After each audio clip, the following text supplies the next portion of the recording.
नित्यानन्दम् अहं वन्दे कर्णे लम्बितकुण्डलं चैतन्याग्रजरूपेण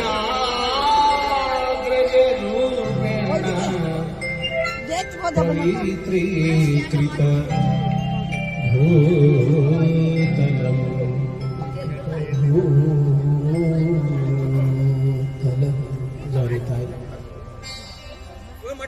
উপস্থিত সকল গৌর গোবিন্দ রাগী ভক্তবৃন্দ, নিতাই চাঁদের চরণে শরণাপন্ন ভক্তবৃন্দ, শ্রী গুরুপাদ পদ্মে নিবেদিত ভক্তবৃন্দ, সবার শ্রীচরণে আমার ভুলুণ্ঠিত প্রণাম জানাই। আজ আমাদের সকলের খুব সৌভাগ্য যে এমন একটা দিনে, এমন একটা স্থানে, এমন একজনের চরণে এসে আমরা পৌঁছেছি যে ভবসাগর পার হতে আমাদেরকে কেউ আর আটকাতে পারবে না।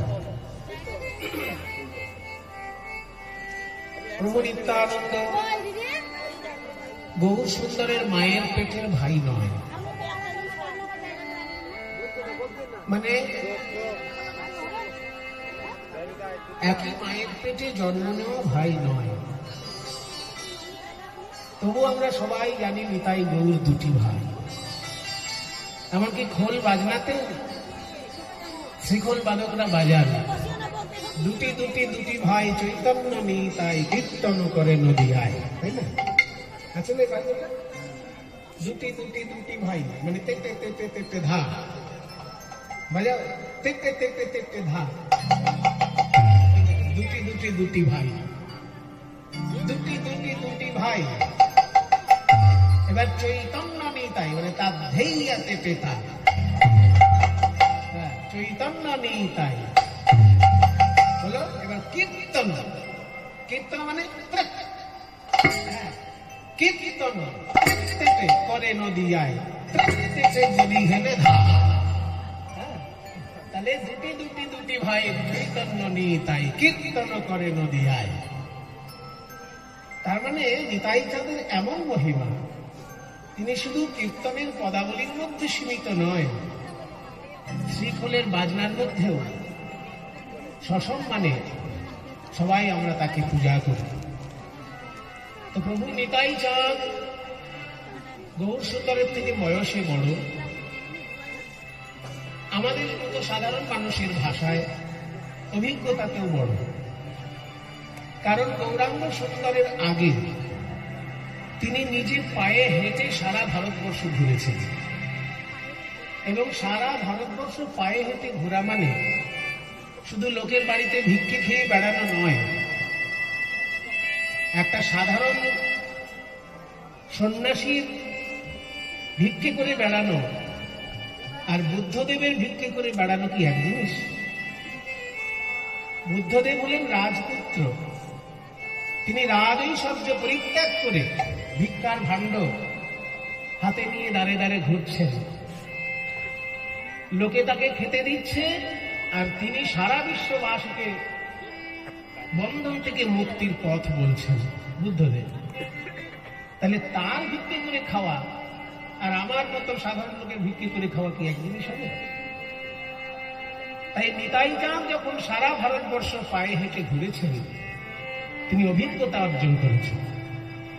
যে যে রাজ্যে গেছেন সেই সেই রাজ্যের মানুষের সঙ্গে মিশেছেন, বিচিত্র ধরনের ভারতবর্ষের সাধনার সঙ্গে পরিচিত হয়েছেন। ওই জন্য নিত্যানন্দকে দেখে বোঝা যেত না তিনি কোন পন্থার সন্ন্যাসী। তিনি কি শঙ্করাচার্যের অদ্বৈতবাদের সন্ন্যাসী, না তিনি তান্ত্রিকদের অবধূত সন্ন্যাসী, না তিনি বৌদ্ধ আচার্য। নিত্যানন্দের আচরণে সহজে বোঝা যেত না যে তিনি কোন পন্থার সন্ন্যাসী। কেন বোঝা যেত না? না তিনি বিচিত্র সাধনার মধ্যে দিয়েই নিজেকে সম্পূর্ণতর করে তুলেছেন, মানুষকে বিলাবেন বলে বিশুদ্ধ আনন্দ। অতি গূঢ় নিত্যানন্দ এই অবতারে শ্রী চৈতন্য যারে জানায় সেই জানিতে পারে। ওই হচ্ছে শেষ কথা। শ্রী চৈতন্য যারে জানায় সেই জানিতে পারে। গৌরাঙ্গ মহাপ্রভু যদি কৃপা করে কাউকে জানায় নিতাই কেমন, তার দ্বারা জানা সম্ভব। সেই নিতাই চাঁদ জন্ম নিলেন এইখানে, এই যে তার সুতিকা মন্দির, এই যে তার ষষ্ঠী তলা, এই জায়গায় নিতাই চাঁদ জন্ম নিয়েছে। রাঢ় দেশ নাম এক চক্রা গ্রাম, হাড়াই পণ্ডিত ঘরে। রাঢ় দেশ নাম এক চক্রা গ্রাম, হাড়াই পণ্ডিত ঘরে। শুভ মাঘ মাসী শুক্লা ত্রয়োদশী, শুভ মাঘ মাসী শুক্লা ত্রয়োদশী, শুভ মাঘ মাসী বলি যাই রে তিথির বালাই যাই রে। শুভ মাঘ মাসী বলি যাই রে তিথির বালাই যাই রে। প্রভু নিতাই চাঁদের আবির্ভাব তিথি,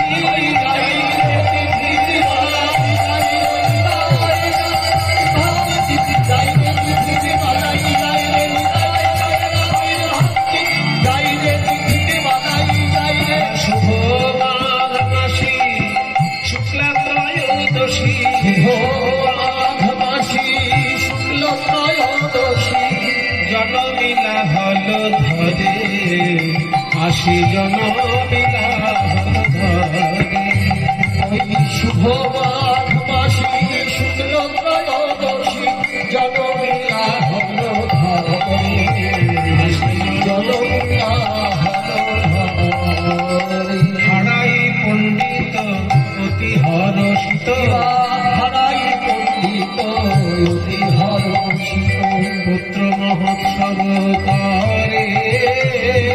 হারাই পণ্ডিত অতি হরষিত, পুত্র মহোৎসব করে। এবার ধরণী মণ্ডল করে তালমল, ধরণী মণ্ডল করে তালমল, আনন্দ নাহি তো ধরে, ধরণীর আনন্দ নাহি তো ধরে। ধরণী মণ্ডল করে তালমল, আনন্দ নাহি তো ধরে, আনন্দ নাহি তো ধরে। যে কোনো পাড়ায় একটা ছোট্ট শিশু জন্ম নিলে সেই পরিবারের আনন্দ তো হবেই। আজকে বীরচন্দ্রপুর গ্রামে বা একচক্রা গ্রামে নিতাই চাঁদের জন্ম হয়েছে, তার পিতা হাড়াই পণ্ডিতের তো আনন্দ হবেই। বেটার বাপ হলে আনন্দ হবে না? বেটার বাপ হলে তো আনন্দ হবেই। কাজে নিতাই চাঁদ যখন জন্মগ্রহণ করেছেন তার পিতা তো আনন্দ করবেই, এটা জানা কথা, এটার জন্য আর গান লেখার দরকার নেই। কিন্তু মজার ব্যাপার হল জন্ম নিয়েছেন নিতাই চাঁদ এই গ্রামে, আর সুদূর শান্তিপুরে একজন সেটা মনে মনে বুঝতে পারছে। ওরে বাপ, গঙ্গার ওপারে শান্তিপুর, গঙ্গার পশ্চিম পাড়ে হচ্ছে রাঢ় দেশ, আর গঙ্গার পূর্ব পাড়ে তখনকার দিনের ভাষায় বরেন্দ্র ভূমি, বারেন্দ্র বা বরেন্দ্র ভূমি। তাহলে পশ্চিম পাড়ে রাঢ় দেশ, পূর্ব পাড়ে বরেন্দ্র ভূমি। আর সেইখানে শান্তিপুরে অদ্বৈত আচার্য, তিনি যতবার ধ্যান করতে বসছেন, তিনি তো নারায়ণের ধ্যান করতেন। যে শালিগ্রাম শিলা অদ্বৈত আচার্য পুজো করতেন, সেই শালিগ্রাম শিলা এখনো রয়েছে শান্তিপুরে, তার পূজিত শালিগ্রাম এখনো শান্তিপুরে বিরাজ করছে। কাজে শালিগ্রাম শিলায় যখন পূজা করছেন অদ্বৈত আচার্য, ধ্যান করছেন নারায়ণের, দেখছেন সেখানে বলরাম। কি ব্যাপার? যতবার নারায়ণের ধ্যান করছেন, নারায়ণের ধ্যান কি? এই দলের মধ্যে ঠাকুর মশাই কেউ আছে কিনা? নারায়ণের ধ্যান কি করবো? একজন বললো বৃহস্পতি, এই যে ঠিক বলেছি, এই যে কিবোর্ড বাজাচ্ছেন ওনার নাম মানস ভট্টাচার্য, দেখেছেন? পুজো করা অভ্যাস আছে, বুঝে গেল। পুজো করতে গেলে পঞ্চদেবতার পুজো আগে করিয়ে দিতে হয়। আপনি কালী পুজো করুন, সরস্বতী পুজো করুন, লক্ষ্মী পুজো করুন, যে পুজোই করুন, আগে আপনাকে 5 জন দেবতার পুজো করে নিতে হবে। সেই পঞ্চদেবতার মধ্যে প্রথমেই পড়ে গণেশের নাম। গণেশের পরেই আসে সূর্য, তারপরেই আসে নারায়ণ, তারপরে আসে শিব, তারপরে আসে মা দুর্গা। এই 5 জনের পুজো না করে আপনি অন্য পুজো করতে পারবেন না। সেই জন্য পঞ্চদেবতার আরাধনা করে তারপর অন্য পুজো করতে হবে। তাই জন্য ওনার মুখস্থ আছে ধ্যেয় সদা সবিত্রী মণ্ডল মধ্যবর্তী নারায়ণ সরসিজাসন্ন সন্নিবিষ্ট কেয়ূরবান কনক কুণ্ডলবান কিরীটি হারি হিরণ্যবধৃত শঙ্খচক্র। তাই না? ध्येय सदा सवितृमण्डल मध्यवर्ति नारायण सरसिजासन सन्निविष्ट केयूरवान् कनक कुण्डलवान् किरीटि हारी हिरण्मय वपुर्धृत शङ्ख चक्र केयूरवान् किरीटि हारी हारी हिरण्मय वपुर्धृत शङ्ख चक्र केयूरवान्। তাহলে এই যে নারায়ণের রূপ আমরা শুনলাম, যতবার অদ্বৈত আচার্য নারায়ণের ধ্যান করতে যাচ্ছেন কি দেখছেন? কি দেখছেন? সামনে সামনে দেখছেন কি? যতবার চোখ বন্ধ করে দেখছেন চতুর্ভুজ নারায়ণকে দেখার চেষ্টা করছেন। কি দেখছেন? কেশবধৃত ফলধর রূপ কেশবধৃত ফলধর রূপ জয় জগদীশ হরে জয় জগদীশ হরে জয় জগদীশ হরে জয় জগদীশ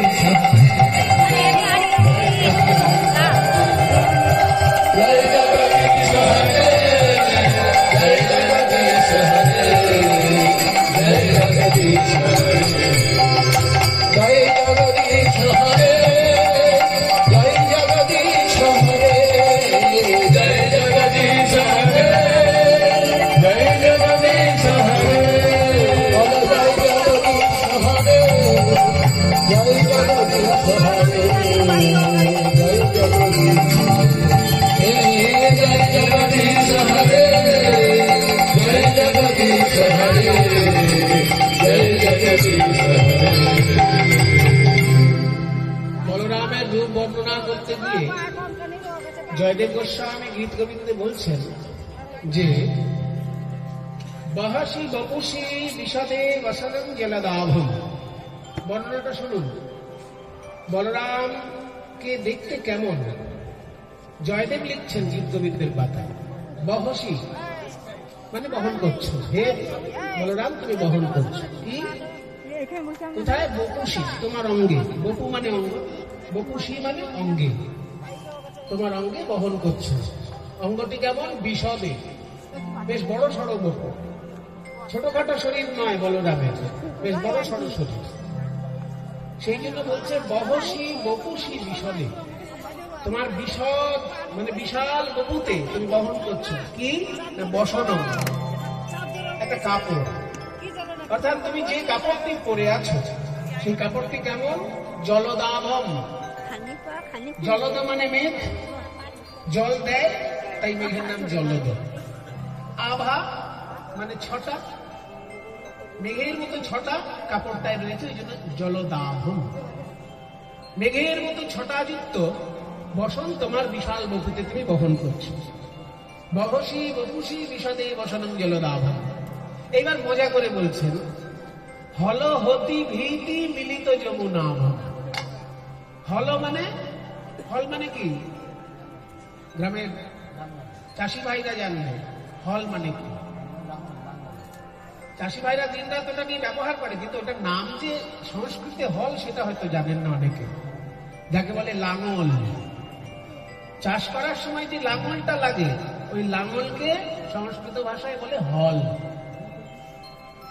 বলরামের কাঁধে একটা লাঙল থাকতো সবসময়, এই লাঙলটা তিনি বহন করতেন কাঁধে, সেই জন্য বলছে হল অর্থাৎ লাঙল। এই হলটা দিয়ে হতি, হতি মানে হত্যা, হল হতি ভীতি, লাঙল দিয়ে হত্যা করবে এই ভয়ে মিলিত যমুনা। যমুনা যেন তার নিজের গায়ের রংটা তোমার কাপড়ে আগে থেকেই দিয়ে দিয়েছে, যেন এই লাঙল দিয়ে তুমি যমুনাকে হত্যা না করে বসো। মজা করে বলছে। কবি যারা হয় তারা তো একটু মজা করে কথা বলতে ভালোবাসে। তাই জয়দেব গোস্বামী মজা করে বলছেন বলরাম সম্পর্কে, যে বলরাম ঠাকুর, তোমার বিশাল গরুতে তুমি যে কাপড়টি পরে আছো ওতে আকাশের মেঘের রং রয়েছে, কিন্তু আমার মনে হয় ওটা মেঘের রং নয়, যমুনা তার নিজের রংটা দিয়ে দিয়েছে ভয়েতে করে, যাতে তোমার লাঙল দিয়ে যমুনাকে তুমি হত্যা না করো। এই প্রসঙ্গে এলো কেন? বলরাম এবার রাস করেছিলেন বৃন্দাবন। আপনারা তো জানেন শ্রীকৃষ্ণ রাসলীলা করেছেন, তেমনি স্বয়ং বলরামও রাসলীলা করেছিলেন। এবার বলরাম তো একটু মানে জেদি ধরনের ছিলেন, মুখে যেটা বলে দেবেন একবার সেটা আর পাল্টানো যাবে না। বললো যমুনার তীরে কৃষ্ণ রাসলীলা করেছে, আপনি মাঠের মাঝখানে কেন করছেন? তখন বলরাম বলছে যমুনা তাহলে আমার কাছে আসুক, আমি যমুনার তীরে যাব। যমুনা বলছে আমার খেয়ে দিয়ে কাজ নেই, বলরামের জন্য আমি মাঠের মাঝখানে যাব, আমি যাব না। তখন বলছে যাও তুই যমুনাকে বললি শুধু মাঠের মাঝখানে আসতে। যমুনাকে গিয়ে বলা হলো, যমুনা বলছে আমি সব যাবো না, আমি যে রাস্তায় আছি সেই রাস্তাতেই থাকবো। বলরাম বলে কি, আমি যমুনাকে ডেকেছি মাঠের মাঝখানে, আর ও আসবে না? এই লাঙল দিয়ে আমি যমুনাকে টেনে নিয়ে আসবো মাঠের মাঝখানে। তাই তখন বলরাম লাঙল দিয়ে যমুনাকে টেনে নিয়ে এসেছিলেন। এই জন্য যমুনা বলরামকে ভয় পায়, যে কখন যে উনি লাঙল দিয়ে আমাকে কোন দিকে টেনে নিয়ে চলে যাবেন। শেষকালে যদি ওই রাজস্থানের মরুভূমির মধ্যে একবার আমায় ঢুকিয়ে দেয় তাহলে আমার অবস্থা খারাপ হয়ে যাবে। সেই জন্য যমুনা যেন ভয় পেয়েই তার নিজের গায়ের রংটা বলরামের কাপড়ে দিয়ে দিয়েছে। ওই জন্য জয়দেব গোস্বামী মজা করে নিচ্ছেন গীত গোবিন্দে, বাহাসি বপুষি বিশদে বসনং জললাভম হলহতি ভীতি মিলিত যমুনাভম কেশবধৃত হলধরূপ কেশবধৃত হলধরূপ জয় জগদীশ হরে জয় জগদীশ হরে জয় জগদীশ হরে হরে জয় জগদীশ হরে জয় জগদীশ হরে জয় জগদীশ হরে। সেই বলরাম আজকে জন্মগ্রহণ করছেন। অদ্বৈত আচার্য শান্তিপুর থেকে বুঝতে পারছেন, শান্তিপুর নাথ মনে হরষিত, শান্তিপুর নাথ মনে হরষিত করে কিছু অনুমানে, শান্তিপুর নাথ মনে হরষিত করে কিছু অনুমানে, অন্তরে জানিলা বুঝি জনমিলা, জানিলা বুঝি জনমিলা কৃষ্ণের অগ্রজ রামে, কৃষ্ণের অগ্রজ রামে, অন্তরে জানিলা বুঝি জনমিলা কৃষ্ণের অগ্রজ রামে, কৃষ্ণের অগ্রজ রামে। বীরচন্দ্রপুরে সবাই আনন্দিত নিত্যানন্দের জন্মতিথিতে। শান্তিপুরে অদ্বৈত আচার্য ধ্যান করে বসেই জানতে পারলেন বলরাম জন্ম নিয়েছে আজকে। আর ওদিকে সারা ভারতে বৈষ্ণবের কি অবস্থা? যেখানে যত বৈষ্ণব আছেন সারা ভারতবর্ষে, তাদের সকলের মনে কেমন একটা ভজনানন্দ উদয় হচ্ছে। ভজনানন্দ মানে প্রতিদিন কেউ যদি 1 লক্ষ নাম জপ করেন, আজকে যেন তার 2 লক্ষ নাম জপ করতে ইচ্ছে হচ্ছে। কেউ যদি প্রতিদিন 1 ঘন্টা কীর্তন করেন, আজকে তার 2 ঘন্টা কীর্তন গাইতে ইচ্ছে হচ্ছে। কেউ যদি প্রতিদিন 1 বার গিরি গোবর্ধন পরিক্রমা দেন, আজকে যেন তার 2 বার গিরি গোবর্ধন পরিক্রমা দিতে ইচ্ছে হচ্ছে। যে যে সেবা করছে তাতে যেন আনন্দ করে আরো বেশি করে করতে ইচ্ছে হচ্ছে। বৈষ্ণবেরও মন হইল পরশন, বৈষ্ণবেরও মন হইল পরশন, আমার বিদায় চাঁদের জন্ম হল বলে, বৈষ্ণবেরও মন হইল বিদায় চাঁদের জন্ম হল বলে, এই এক চক্রাধামে বীরচন্দ্রপুরে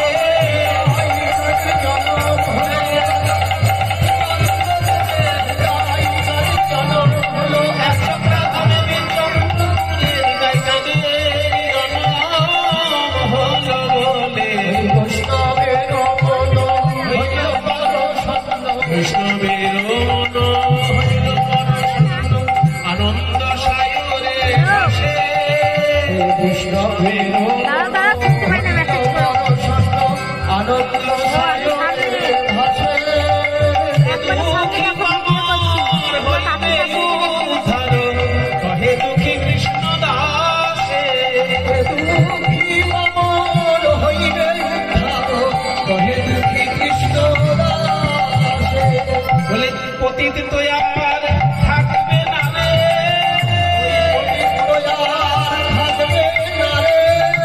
আমার পতিত পাবন নিতাই এলো, পতিত আর থাকবে না রে, সব পতিতের উদ্ধার হবে,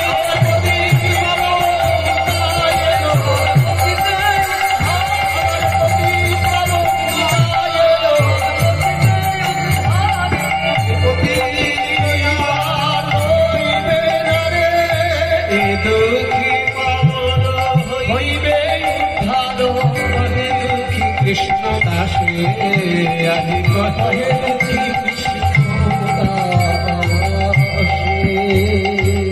মায়েরা, আপনাদের কাছে আমার একটা অনুরোধ আছে। আজকে আমি বলবো নিতাই চাঁদ কি, কিন্তু একবার বলবো না, 5 বার বলবো। কারণ আজকের তিথিটা 550তম, এটা খুবই গুরুত্বপূর্ণ। যার জন্য এই বছরটা আমার মনে প্রাণে খুবই ইচ্ছা ছিল যেন আমি নিতাই চাঁদের চরণে যেতে পারি।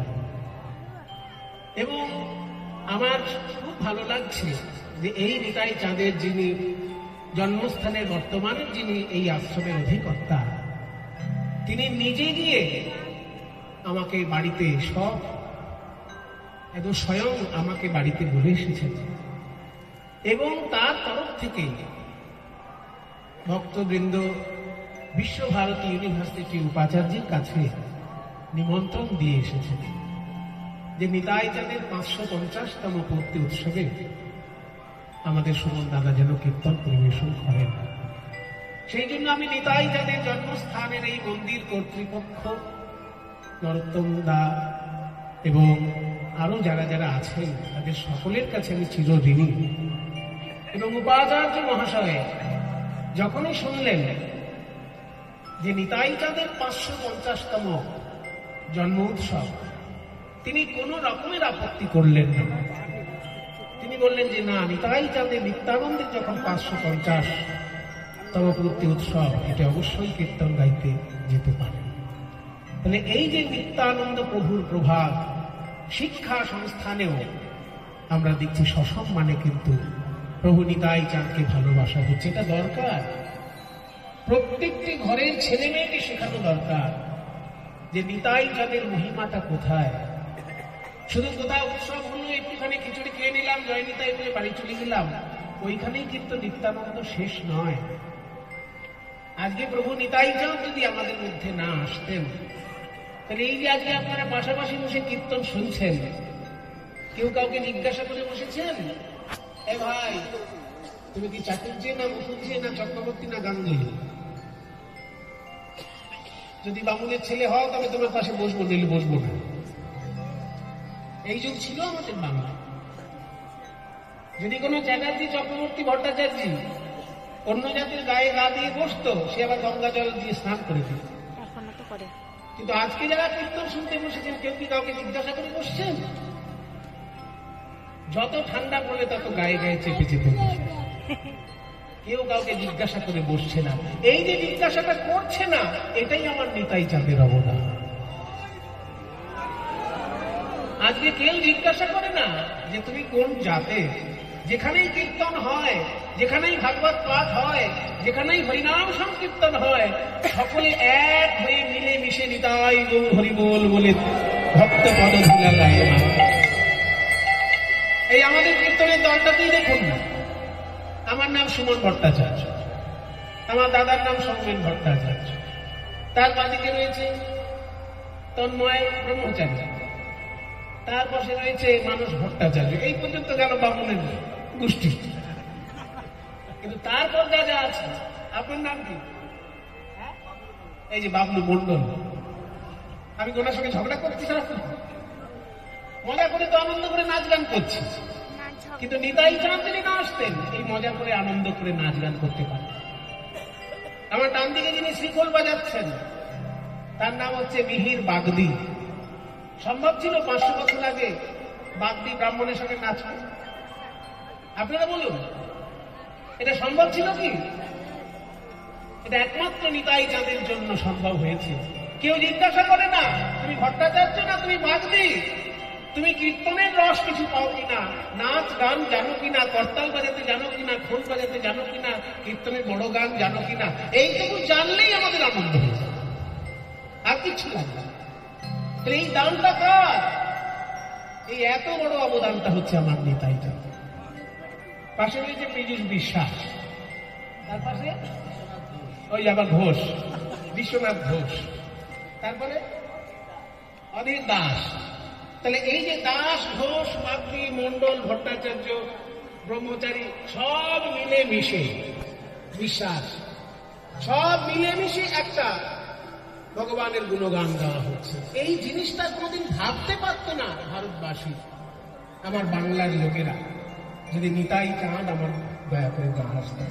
শুধু তাই নয়, মেয়েদেরকে শিক্ষা জগৎ থেকে পিছিয়ে দেওয়া হয়েছিল মধ্যযুগীয় বর্বরতার ফলে, বিদেশি আক্রমণের ফলে মেয়েদেরকে একদম কোণঠাসা করে দেওয়া হয়েছিল।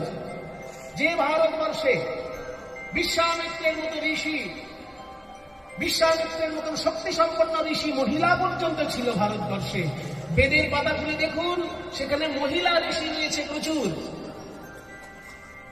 গার্গী, কপালা, মৈত্রী, আরো কত নাম বলব, প্রচুর মহিলা ঋষি। কিন্তু সেই মহিলাদের পড়াশোনা বন্ধ করে দেওয়া হলো কেন? বিদেশি আক্রমণের ভয়ে। তাহলে সেই মহিলাদেরকে পর্যন্ত আবার এগিয়ে নিয়ে আসা হলো কার দয়ায়? নিতাই চাঁদের জন্য। নিত্যানন্দ প্রভু যখন বললেন, গৌর সুন্দর যখন এই নিতাই চাঁদকে আদেশ দিলেন যে কীর্তন কহিনু এই তোমা সভা করে, স্ত্রী পুত্র বাপে মিলি করো গিয়া ঘরে। সেই যে চাঁদকারী উদ্ধার প্রসঙ্গে আছে না, হরায় নম কৃষ্ণ যাদবায় নম, গোপাল গোবিন্দরাম শ্রীমধুর সুদন, কীর্তন কহিনু এই তোমা সভা করে, স্ত্রী পুত্র বাপে মিলি করো গিয়া ঘরে। তাহলে আপনারা খেয়াল করুন, বললো কীর্তন কহিনু এই তোমার সভাকারে, তোমাদেরকে বলে দিলাম এইটাই হলো কীর্তন, হরায় নম কৃষ্ণ যাদবায় নম। কিন্তু এই কীর্তনটা করবে কি করে? বললো না বাপে পুত্র স্ত্রী মিলে। আগে বাপকে দিল না জায়গা, সব জায়গায় প্যাট্রিয়ার্কাল সোসাইটি, আগে বাবার ক্ষমতা, তারপর মায়ের ক্ষমতা, তারপর ছেলে মেয়ের ক্ষমতা। বাপের ক্ষমতা আগে না পরিবারে। কিন্তু নিতাই চাঁদ গৌর সুন্দর কি প্রতিষ্ঠা করতে চাইলেন? স্ত্রী পুত্র, যে মহিলাদেরকে আগে দাও সম্মান, তবে সবাই সম্মান পাবে। ওই জন্য স্ত্রী পুত্র বাপে মিলি করো গিয়া ঘরে, আগে স্ত্রীর সম্মান পাবে। নারীকে সম্মান দিয়ে শিক্ষার আসনে বসানো হলো। আপনারা জানলে অবাক হবেন, সারা পৃথিবীর যে মানুষটিকে ভালোবাসে শিক্ষার জন্য, তিনি হলেন রবীন্দ্রনাথ ঠাকুর। গীতাঞ্জলি লিখে যিনি এশিয়া মহাদেশের মধ্যে প্রথম নোবেল প্রাইজ পেয়েছিলেন, সেই রবীন্দ্রনাথের পরিবারে যখন শিক্ষা নেওয়া হতো, কারা শেখাতে আসতো? বৈষ্ণব মহিলারা শেখাতে আসতো। ছোটবেলায় হাতে খড়িটা বৈষ্ণব মহিলাদের হাতে হতো। মেয়েদের শিক্ষার প্রসারের ক্ষেত্রে সেই যুগে বৈষ্ণব মহিলারা দায়িত্ব নিতেন শিক্ষা প্রচারের জন্য। এগুলো আমাদের জানানো হয়, এগুলো জানানো হয়। বৈষ্ণব সম্প্রদায়ের মায়েরা বড় বড় ঐতিহ্যশালী বাড়িতে গিয়ে শিক্ষা দিতেন মেয়েদের। কাজে নারী শিক্ষার জন্য এই বৈষ্ণব সম্প্রদায়ের অবদান সব থেকে বড় বাংলার বুকে। তাই এই বছরে 550 বছর পূর্তি নিতাই চাঁদের জন্মতিথি। তার সঙ্গে আরো একটা বড় ব্যাপার হচ্ছে যে দেব শরণ দাস জি আমাদের সকলের হৃদয়ের দেবতা, আমাদের সকলের হৃদয়ের মানে কি বলবো, তার সম্মানটা যে আমাদের কাছে কোথায় সে তো আর মুখে বলা সম্ভব নয়। সেই আমাদের সকলের পরম পূজনীয় শ্রীপাদ জীব শরণ দাসজি মহাশয়, তিনি এই নিত্যানন্দ জন্মস্থানের সেবায় যখন এসেছিলেন, তার আগমন থেকে এই বছর পর্যন্ত 50 বছর পূর্তি হল। কাজে জীব শরণ দাসজিরও এই বছরটায় এই বীরচন্দ্রপুরে সেবা করতে আগমনের যেটা তিনি এসেছিলেন যখন 50 বছর আগে এসেছিলেন। কাজে 550তম পূর্তি আমার নিতাই চাঁদের জন্মদিন, আর 50 বছর পূর্তি জীব শরণ দাসজির এইখানে হবে। সেই জন্য আমি 5 বার নিতাই গৌর হরিবোল ধ্বনি করব, আপনারা 5 বারই উলুধ্বনি করবেন। বলো নিতাই চাঁদ কি, নিতাই চাঁদ কি, নিতাই চাঁদ কি, নিতাই চাঁদ কি, নিতাই চাঁদ কি। নিতাই চাঁদের জয় দিয়ে আমরা সংক্ষেপে নিতাই চাঁদের কথা শুনে প্রবেশ করব কৃষ্ণ লীলায়। কারণ যখনই জীবশরণ কাকাজির কাছে আমি আসতাম, তিনি বলতেন, বাবা, কৃষ্ণলীলার রসকীর্তনের গভীরে প্রবেশ করা আমাদের সকলের তো সম্ভব নয়, তুমি নিতাই চাঁদের কথা একদিন বলবে, আর একটা দিন তুমি রসকীর্তন পরিবেশন করবে, কারণ রসকীর্তন নিতাই চাঁদের প্রিয় এবং এইখানকার নিতাই চাঁদের পাড়ার লোকের প্রিয়। অর্থাৎ বীরভূম, মুর্শিদাবাদ, এই যে অঞ্চল রাঢ়বঙ্গ, এই রাঢ়বঙ্গ কিন্তু রসকীর্তনের অত্যন্ত অনুরাগী ভক্তবৃন্দে পরিপূর্ণ। সেই জন্য তিনি একদিন নিতাই কথা আর একদিন রসকীর্তনের কথা বলতেন। আজকে সংক্ষেপে নিতাই কথা শুনে আমরা কৃষ্ণলীলায় রস আস্বাদন করব। নিত্যানন্দের সব থেকে প্রিয় যে কৃষ্ণলীলা, সেটাই আজকে আমরা পরিবেশন করব। তাহলে নিতাই চাঁদ এখন জন্ম নিলেন, জন্মগ্রহণ করার পরেই একজন সন্ন্যাসী এসে তাকে ছোটবেলায় নিয়ে চললেন। যখন পান্ডারপুরে গেলেন, সেইখানে সেই সন্ন্যাসীর কাছ থেকে নিতাই চাঁদ, ছোটবেলায় তার নাম ছিল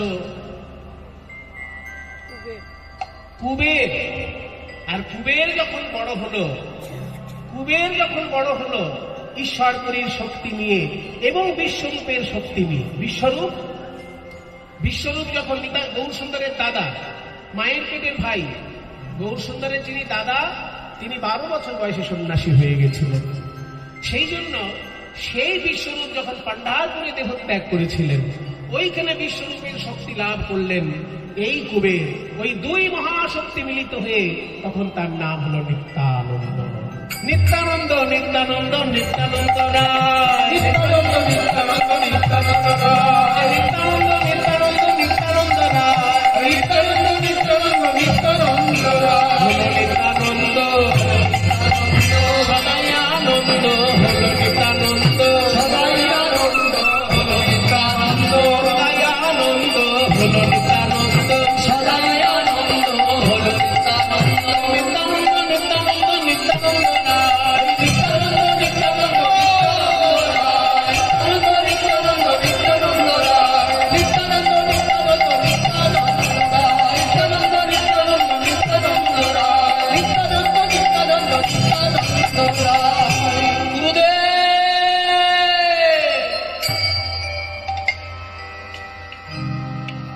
আমার ভিতরটা কেমন যেন করছে। কেমন করছে তোমার ভিতরটা? আমার মনে হচ্ছে আমি কুবের নই, আমি নিতাই নই। তাহলে কে তুমি? আমি বলরাম।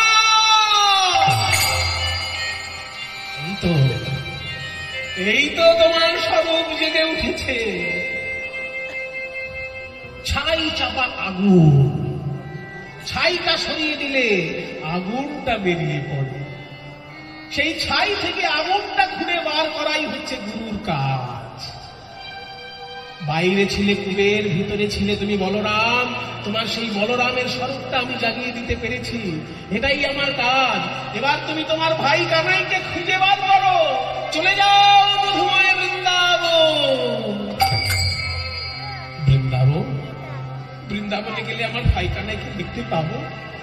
এখনো সেই বৃন্দাবনে বাঁশি বাজে,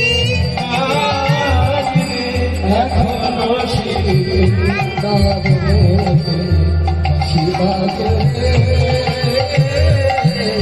এখনো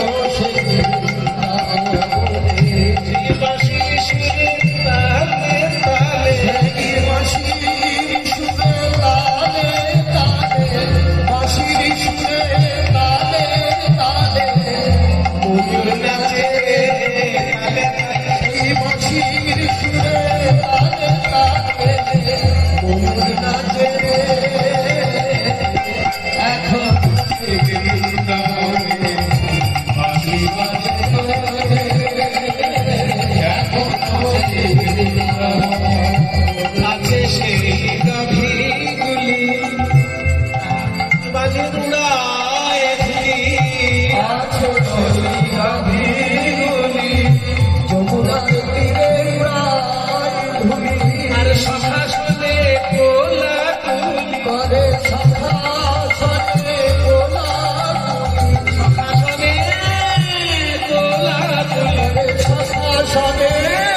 কোলাকুলি সখাসনে কোলাকুলি বন মাঝে রে এখনো